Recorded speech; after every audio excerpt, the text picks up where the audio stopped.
Hi everyone, ఎలా ఉన్నారు అందరూ? సో నా ఫస్ట్ వీడియోలో నా ప్రెగ్నెన్సీ అసలు ఎలాగా స్టార్ట్ అయింది నా జర్నీ అనేది నేను చెప్పాను. సో ఇప్పుడు లాస్ట్ వీడియోలో నేను యశోద హాస్పిటల్కి వెళ్ళినప్పుడు ఒక చిన్న షెల్ కనిపించింది స్కాన్లో, ఇంకా ఎంబ్రియో ఫామ్ అవ్వలేదు అని నాకు చెప్పడం వల్ల నేను రిటర్న్ అయ్యాను అనమాట. సో అక్కడి నుంచి నాకు ట్రావెల్ చేసి ఇంటికి వచ్చేసరికి అసలు ఓపిక లేక, ఇంకా టైర్డ్నెస్ ఎలా ఉందంటే ఫుల్ కళ్ళు తిరగడం, ఇంకా కొంచెం కూడా ఓపిక లేదనమాట. ఆ రోజు నేను చాలా అసలు ఎగ్జాస్ట్ అయిపోయాను. అప్పుడు నెక్స్ట్ డే నేను అనుకున్నాను, సరే యశోద హాస్పిటల్ నాకు 1 అవర్ జర్నీ అవుతుంది, సో దగ్గరలో ఉన్న హాస్పిటల్ ఏదైనా చూద్దాము, చూస్తే కొంచెం సేఫ్టీ కదా, నాకు ఇంత ట్రావెలింగ్ నాతో అవ్వడం లేదు అని.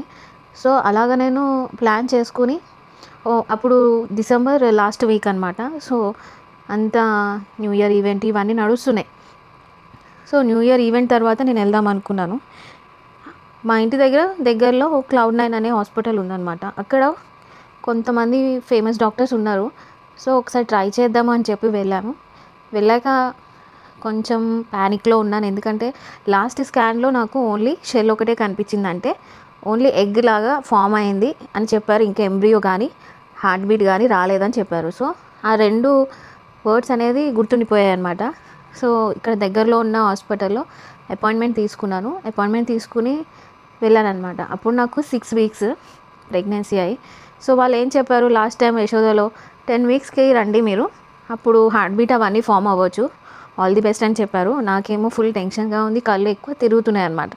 సరే ఇక్కడికి వెళ్ళి ఒకసారి ట్రై చేద్దామని చెప్పి అపాయింట్మెంట్ తీసుకుని వెళ్ళాక ఆ డాక్టర్ చాలా ఫ్రెండ్లీ. అలాంటి డాక్టర్ ప్రతి ఒక్క పేషెంట్కి దొరకాలి అని నేను అనుకుంటున్నా. చాలా టెన్షన్తో వెళ్ళాను, కళ్ళు తిరుగుతున్నాయి, అన్ని రిపోర్ట్స్ చూపించాను, ఇది లాస్ట్ స్కాన్లో ఇలా ఉంది అంటే డాక్టర్ ఒకటే చెప్పింది, నువ్వు చాలా అచీవ్ చేసావు, ఒక్కసారి స్కాన్కి వెళ్ళినా చూద్దాం, ఆల్రెడీ నువ్వు 6 వీక్స్లో ఉన్నావు కాబట్టి హార్ట్ బీట్ రావచ్చు అని చెప్పింది. కానీ నాకైతే చాలా ప్యానిక్ అనిపించింది, ఎందుకంటే తెలియదు కదా అది ఫామ్ అయిందో లేదో అని.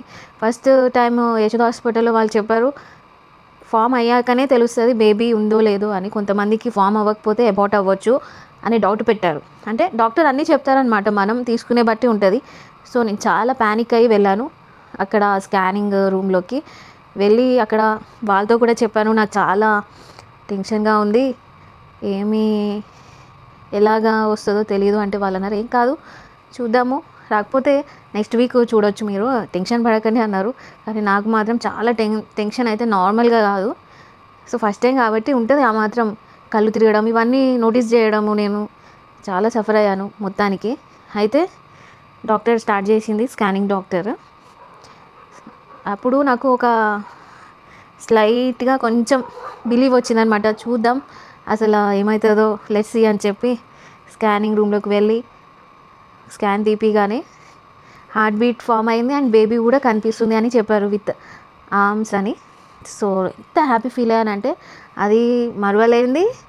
ఇంకో విషయం ఏంటంటే ఆ హార్ట్ బీట్ వాయిస్ నాకు వినిపించారు, నేను అది అసలు గుర్తు తెచ్చుకుంటేనే కళ్ళలో నీళ్ళు వచ్చేస్తున్నాయి, అంత హ్యాపీ ఫీల్ అయ్యాను. అండ్ మా హస్బెండ్ని పిలిచారు, మా హస్బెండ్కి కూడా వినిపించారు. సో అలాగా నాకు తెలిసింది ఎంబ్రియో ఫామ్ అయింది, బేబీ హార్ట్ బీట్ కూడా స్టార్ట్ అయింది అని.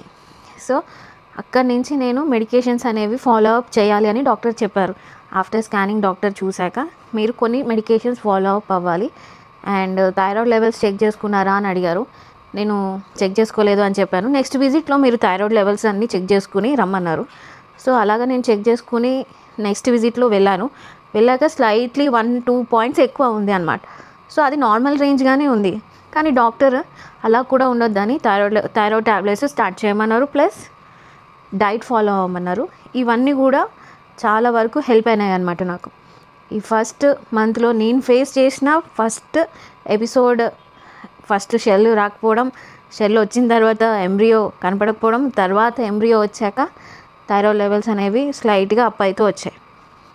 అండ్ ఇంకో విషయం ఏంటంటే, నేను మీకు సజెషన్ ఏమి ఇవ్వాలనుకుంటున్నా అంటే, ఒకవేళ మీకు దగ్గరలో హాస్పిటల్ లేకపోతే ఆ ఏరియా ఎక్కడ ఉందో ఆ ఏరియా దగ్గరికి షిఫ్ట్ అవ్వడం బెటర్. ఎందుకంటే ఎమర్జెన్సీ టైమ్స్లో మనకి చాలా ట్రబుల్ అవుతుంది, అంటే ప్రెగ్నెన్సీ ఉమెన్స్కి. సో అదొక్కటి మీరు ఆలోచించండి. నా సైడ్ నుంచి ఒక చిన్న సజెషన్, అండ్ ఇంకొకటి ఏంటంటే నేను మెడికేషన్స్ డాక్టర్ పెట్టారు, నేను స్టార్ట్ చేద్దాం అనుకున్నాను. సో నెక్స్ట్ విజిట్లో థైరాయిడ్ లెవెల్స్ హై అయినాయి. సో అవి కూడా ఇచ్చారు. అండ్ నేను వేసుకుందాము అనిపించుకుని ట్యాబ్లెట్స్ ఫాలో అప్ అవుతుంటే వామిటింగ్ స్టార్ట్ అయింది, అంటే నాజియా. ఆ ట్యాబ్లెట్ చూస్తేనే కళ్ళు అంతా చీకటి అవ్వడము, ఇంకా వామిటింగ్ సెన్సేషను చాలా టఫ్ అయింది. ఇట్లా వేసుకుంటే చాలు వామిట్ అయిపోయేది, తిన్నది వామిట్ అయిపోయేది, ట్యాబ్లెట్ కూడా వేసుకోకపోదు. ఆ 2 విషయాలు నేను చాలా స్ట్రగుల్ అయ్యాను ఫస్ట్ మంత్. కానీ నేను వామిట్ చేసుకున్నా కూడా మళ్ళీ ట్రై చేసి ఎట్లాగట్లా వేసేసుకునేదాన్ని బేబీస్ కోసం. అండ్ ఇంకో విషయం ఏంటంటే ఈ ఒక్క ఫస్ట్ మంత్లో ఉన్న ప్రతి ఒక్క ఇష్యూ అనేది క్యాజువలే. వామిట్ కానీ, నాజియా కానీ, కళ్ళు తిరగడం కానీ అవన్నీ క్యాజువల్. కానీ సెకండ్ మంత్ వచ్చేసరికి నేను ఫేస్ చేసిన ప్రాబ్లము డీహైడ్రేషన్ అండ్ వాజినల్ ఇన్ఫెక్షన్ వచ్చింది. అది ఎందుకు వచ్చిందో ఎప్పుడూ తెలియని నాకు అసలు వాజినల్ ఇన్ఫెక్షన్ రావడం వల్ల అబ్డామిన్ ఫుల్ పెయిన్, ఫ్రంట్ నుంచి బ్యాక్ దాకా పెయిన్ వచ్చింది. డాక్టర్ దగ్గరికి వెళ్ళాను. అప్పుడు వెళ్ళాక డాక్టర్ చెప్పారు ఒకసారి టెస్ట్ చేద్దాము అని. సో వాజినల్ ఇన్ఫెక్షన్ ఉందని చెప్పారు. మళ్ళీ మెడికేషన్స్ పెట్టారు. నాకేమో యూరిన్ పాస్ చేయడం 5 మినిట్స్కి ఒకసారి, 10 మినిట్స్కి ఒకసారి, నిద్ర లేకపోవడం, చాలా వీక్ అయిపోయాను, డీహైడ్రేషన్ అయిపోయింది. అండ్ ఎలా అయిపోయానంటే ఇంకా లేచి నడవడానికి, కూర్చోడానికి కూడా నాకు చాలా ట్రబుల్ అయ్యేది. ఎంత ట్రబుల్ అంటే అసలు నేను చెప్పలేను అనమాట, అంత ట్రబుల్. సో డాక్టర్ చూసి ఒక యాంటీబయాటిక్, సెలైన్ అంటే సంథింగ్ ఏదో చిన్న బాటిల్స్ నాకు సెలైన్ పెట్టారు. దానివల్ల డిహైడ్రేషన్ తగ్గుతుందని అది కూడా నేను పెట్టించుకున్నాను ఆ నెక్స్ట్ డే వెళ్ళి. సో ఇలా ట్రావెల్ అవుతున్న టైంలో సెకండ్ మంత్ అనేది స్ట్రగుల్ అవుతూ యూరిన్ ఇన్ఫెక్షన్ చాలా వరకు నేను సఫర్ అయ్యాను. వామిట్, నాజియా, యూరిన్ ఇన్ఫెక్షన్, ఇంకా ఫుడ్ అనేది పక్కన పెట్టాలి, మెడిసిన్స్ వేసుకోవడానికే నాకు చాలా టఫ్ అయింది. ఇది ప్రతి అమ్మాయికి ఉండేదే, కానీ ఫస్ట్ టైం నేను సఫర్ అవ్వడం వల్ల నాకు అర్థమైంది ఇప్పుడు మెడికేషన్ వేసుకోకపోతే బేబీస్కి ప్రాబ్లం, మెడికేషన్ వేసుకోవాలి ప్లస్ ఫుడ్ తినాలి ప్లస్ ఈ ఇన్ఫెక్షను, మొత్తం రోలర్ కోస్టర్ లాగా నా లైఫ్ స్టార్ట్ అయింది ఈ జర్నీ. సో ఎంతవరకు స్టామినా ఉన్నదో అంతవరకు నేను ట్రై చేశాను మెడిసిన్స్ వేసుకోవడం, రెగ్యులర్గా ఫుడ్ తీసుకోవడము, యూరిన్ ఇన్ఫెక్షన్ వచ్చినా కూడా వాటర్ ఎక్కువ కన్సంప్షన్ చేయడం, ఇవన్నీ ఫాలో అప్ అవుతూ వచ్చానమాట. సో నేను ఇస్తున్న సజెషన్ ఏంటంటే ఎప్పుడు కూడా మీరు టెన్షన్ పడకండి, బేబీస్కి స్ట్రెస్ అవుతుంది అండ్ అదొక్కటి మీరు బ్రెయిన్లో పెట్టుకోండి. ఎందుకంటే ఆ స్ట్రెస్నెస్ అనేది బేబీ మీద పడితే తనకి బర్త్ డిఫెక్ట్స్ వచ్చే అవకాశం ఉంటుందని నాకు డాక్టర్ చెప్పారు. So water consumption is very important, dehydration కూడా అస్సలు అవ్వద్దు. అండ్ నా కేసులో ఏంటంటే యూరిన్ ఫ్రీక్వెంట్గా వెళ్ళడం వల్ల డిహైడ్రేషన్ అయిపోయింది. నేను సెలైన్స్ తీసుకోవడం, మెడికేషన్స్ తీసుకోవడం, ఈ సెకండ్ మంత్ అంతా ఇదే జరిగిందనమాట. సో నా స్కాన్ రిపోర్ట్ చూపిస్తాను, నా ఫస్ట్ టైం నేను చూసిన నా బేబీ స్కాన్. ఇక్కడ చిన్నగా బుజ్జిగా కనిపిస్తుంది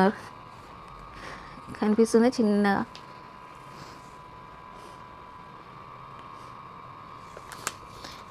సో ఇంత చిన్న బేబీ ఒకేసారి చూసేసరికి చాలా హ్యాపీ అనమాట. సో చాలా హ్యాపీ ఫీల్ అయ్యాను, ఎంత హ్యాపీ అంటే లైఫ్లో మర్చిపోలేను. ఫస్ట్ టైం మదర్ అవుతున్న ఫీలింగ్ అసలు చెప్పలేనిది. అది దగ్గరుండి చూసిన వాళ్ళకే అర్థమవుతుంది, ఫీల్ అవుతేనే అర్థమవుతుంది. సో నా లైఫ్లో అదొక బిగ్గెస్ట్ మెమరీ అనమాట. అలాగ నా జర్నీ సెకండ్ మంత్ అనేది వెళ్తూ ఉంది.